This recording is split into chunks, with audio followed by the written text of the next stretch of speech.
ये ममता को हटाने के लिए समता की आवश्यकता है।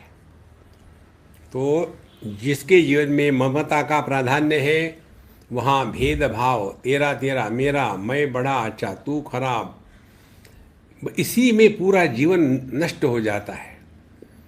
इसीलिए आप देखेंगे भगवत गीता में जो भी बताया है, चाहे कर्म बताया है, समत्वम योग उच्यते, फिर चाहे योग बताया है, वहाँ भी सुख दुखे समय कृत्वा लाभा लाभो जया जयो, फिर ज्ञान बताया है,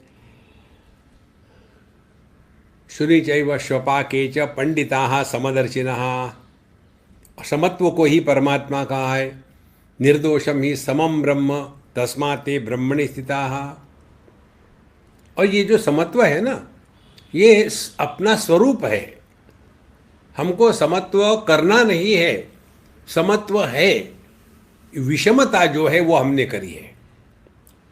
केवल चिंतन, देखो भाई हमको एक ही बात मालूम है, और वो है चिंतन ठीक से करो। समत्व कैसे? दृष्टि के लिए सभी रंग समान है। देखो, हमारे लिए ये अच्छा है वो खराब है। रसना के लिए सभी रस समान है। श्रवण शक्ति के लिए सभी शब्द, चाहे किसी सुंदर संगीतकार के गान की ताल हो, चाहे हमारे फटे बास की आवाज़ हो, कान सबको ले लेते हैं। ये तो अपनी बात हो गई। अब जगत में देखिए, आकाश सबको स्वीकार करता है, किसी का तिरस्कार नहीं करता। देखो, वायु सबके लिए है, ऐसे नहीं कि पापी के लिए नहीं है, पुण्यवान के लिए है। अग्नि सबके लिए समान है, बड़ा हो या छोटा हो सबको जला के रख देता है। देखो, पानी भी सबको जीवन देता है, और पृथ्वी तो सबका आधार ले ही रही है। माने समत्व क्या है? जो जैसा है उसको वैसे स्वीकार करना, और ये सब भाव है, इसमें करना कुछ नहीं है, यही अपना भाव है कि समभाव सच्चा योग है। फिर मेरा तेरा, तेरा मेरा, अपना उसका, ये अपने बुद्धि से हमेशा के लिए मिट जाए। देखो, शत्रु मित्रे पुत्रे बंधो माँ कुरु यत्नम विग्रह संधो, इस दुनिया में दोस्त दुश्मन निर्माण मत करो। ठीक? ना काहू से दोस्ती, ना काहू से बैर, सबके साथ समान रहे। इसीलिए समभाव सच्चा योग है। और ये समता और विषमता दोनों कहाँ है? केवल मन में है। माने किसी भी परिस्थिति में अपने मन के संतुलन को नहीं खोने देना, यही योग है। आप बाकी कोई भी साधना करो, उसमें उतार चढ़ाव बना रहेगा। मेडिटेशन करो, सबसे जो परेशानी वाला भाग है ना, ये मेडिटेशन का है। आप देखेंगे जितने मेडिटेशन करें सब परेशान रहते हैं, क्योंकि उनके बेसिक चीज समझ में नहीं आती कि जागृत अवस्था हम करते नहीं, जागृत में हम होते हैं, फिर अपना काम धंधा करते हैं। उसी प्रकार से सपना होता है, फिर स्वप्न में अच्छी बुरी बातें करते हैं। इसी प्रकार से ध्यान होना चाहिए, और फिर उसके बाद जीवन जियो ना। इसीलिए ध्यान करो नहीं, ध्यान दो। करने में और देने में क्या फर्क है? वही फर्क है जो प्रेम करने में और प्रेम होने में है। देखो, प्रेम करते हैं तो आदमी या औरत वो प्रेम में गिर जाती है धड़ाल से, और उस गिरावट को कहते हैं शादी। शादी माने जो जीवन की दिशा बदल देती है, वो है शादी। और जब प्रेम होता है, करते नहीं, माँ का बच्चे के लिए, तो उसमें वो गिरते नहीं, उठते हैं। इसीलिए समभाव सच्चा योग है। हमको समभाव करना नहीं है, यही अपना स्वरूप है, इसको पहचानना मात्र है। तो करे क्या? देखो, हमने जो आपको मंत्र दिए हैं ना, वो सभी का सभी 10 बार हम कहेंगे, एक आध बार तो चिपकेगा। तो ये समत्व को लाने के लिए समभाव सच्चा योग है, उसको जीवन में उतारने के लिए करें क्या? देखो, सुनो, बोलो मत। कितनी सरल बात है। आपने देखा, सुना और बोलना शुरू कर दिया, समत्व खत्म हो गया। समभाव सच्चा योग है, समत्वम योग उच्चते, यही सच्ची योग है। बाकी का सब ठीक है अपने जगह में। तो समभाव सच्चा योग है, समभाव सच्ची भक्ति है। देखो, भक्ति किसको कहते हैं? सब में परमात्मा का दर्शन करना, कोई भी हो।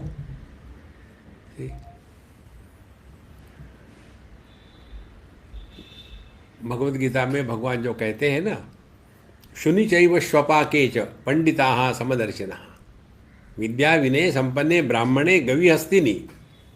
सभी के प्रकार के जितने भी प्राणी मात्र हैं, सबके प्रति समानत्व, यही भक्ति है। भक्ति का मतलब ये नहीं कि आपने पूरे अनेक प्रकार के चिन्ह अपने शरीर पर लगा लिए हैं। आप देखेंगे, भगवत गीता को पढ़ो तो कहीं भी नहीं लिखा है भक्त के चिन्ह क्या होते हैं, कि यहाँ एक .com लगा दिया है और दुनिया भर के रंग फास लिए हैं और दुनिया भर की मालाएं हैं। ये नहीं भक्त का लक्षण। अद्वेष्टा सर्वभूतानाम, इसी को समत्व कहते हैं। इसीलिए समभाव सच्ची भक्ति है। जहाँ ये समत्व होगा वहाँ शांति होगी, जहाँ विषमता होगी वहाँ अशांति होगी। समभाव सम्यक ज्ञान है। देखो, एक एक बात बता रहे। तो योग का तात्पर्य सिद्ध सिद्धियों समो भूतवा समत्वम योग उच्चते। फिर समभाव सच्ची भक्ति है। भक्ति में क्या है? भक्ति में भी वही है, तुल्य निंदा स्तुतिर मौनी संतुष्टो ये न केनचित। तुल्य निंदा स्तुति मौनी। किसी ने आपकी स्तुति करी हो, किसी ने आपकी निंदा करी हो, कोई फर्क नहीं। आप जैसे अपनी इच्छा है कर लो, अपने को क्या फर्क पड़ता है। इसके लिए दूसरा मंत्र, पहला मंत्र क्या बताया था हमने? देखो, सुनो, बोलो मत। अब समत्व का दूसरा मंत्र, क्या फर्क पड़ता है? कोई आपको ज्ञानी कह करके सर के उठाए, वही पिटका देगा नीचे, और कोई आपको अज्ञानी कह के गाली देंगे तो देने दीजिए, अपने को क्या फर्क पड़ता है। ध्यान मन के संतुलन की तरफ रखना, यही आध्यात्मिक साधना है। इसीलिए समभाव सम्यक ज्ञान है। जिस ज्ञान में ज्वार भाटा नहीं आता, जिस ज्ञान में चढ़ाव उतार नहीं आता, जिस ज्ञान में विषमता का विष नहीं घुलता, उसी सम ज्ञान को ही चैतन्य कहते हैं। अब देखो, एक एक चीज़, पहले इंद्रियों को ले लिया, उसके बाद मन में कैसे भी विचार आ जाए सबके प्रति समान है। बुद्धि में समझ ना समझ दोनों के लिए समान है। और हमारे लिए जागृत रहे, स्वप्न रहे, सुषुप्ति रहे, समाधि रहे, सबके लिए समान है हम। ऐसे नहीं कि हमको जागृत अवस्था अच्छी लगती है, सपना अच्छा नहीं लगता, सुषुप्त बिल्कुल नहीं अच्छी लगती, सब खत्म हो जाता है, समाधि में बड़ी परेशानी है। नहीं, सबके हम आधार है, लेकिन किसी के भी द्वारा प्रभावित नहीं होते। तो समत्व क्या हो गया?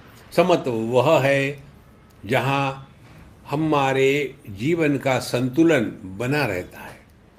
तो समभाव सम्यक ज्ञान है। निर्दोषम ही समम ब्रह्म, परमात्मा भी सबके लिए समान है, अलग नहीं है। निर्दोषम ही समम ब्रह्म तस्मात् ते ब्रह्मणि स्थिताः। इसीलिए जो अपने मन के समत्व को बनाए रखता है, वही आध्यात्मिक साधना कर रहा है। बाकी के केवल नौटंकी हो रही है। सम्यक भाव, समभाव सम्यक ज्ञान है, समभाव जीवन मुक्ति है। देखो कितनी बढ़िया बात है। आकाश मुक्त है, कोई भी आकार आ जाए कोई फर्क नहीं पड़ता। देखो, आकाश ने ये मंत्र हमसे लिया है। गोल आ गया कोई बात नहीं,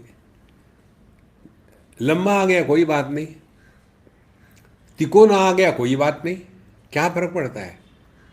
क्योंकि हम पर प्रभाव होता ही नहीं। देखो, समभाव जीवन मुक्ति है। जैसे जैसे ये समत्व की तरफ हमारी दृष्टि जाएगी ना, आपको नए नए टेक्निक स्वयं को ही मिलेंगे। पता नहीं मैं क्या करूं, कुछ मत करो यार, मौज में रहो ना।